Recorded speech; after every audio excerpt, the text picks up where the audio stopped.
সন্ধ্যা ৬টার মধ্যে দেশের ৭ অঞ্চলের উপর দিয়ে সর্বোচ্চ ৬০ কিলোমিটার বেগে অস্থায়ীভাবে দমকা ও ঝড়ো হাওয়া বয়ে যেতে পারে বলে জানিয়েছে আবহাওয়া অধিদপ্তর। এসব অঞ্চলের নদীবন্দরগুলোর সতর্ক সংকেতও দেখাতে বলেছে সংস্থাটি।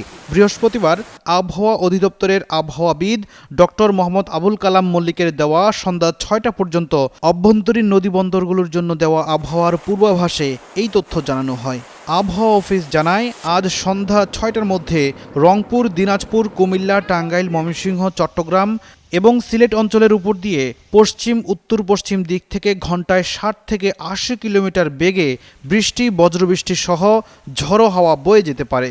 এসব এলাকার নদীবন্দরকে ১ নম্বর সতর্ক সংকেত দেখাতে বলা হয়েছে।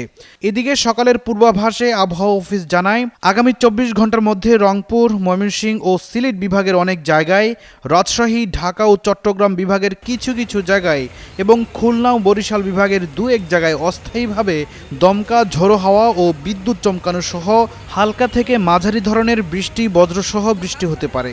সেই সঙ্গে রংপুর, ময়মনসিংহ ও সিলেট বিভাগের কোথাও কোথাও মাঝারি ধরনের ভারী থেকে অতি ভারী বর্ষণ হতে পারে এবং সারা দেশে দিন ও রাতের তাপমাত্রা প্রায় অপরিবর্তিত থাকতে পারে।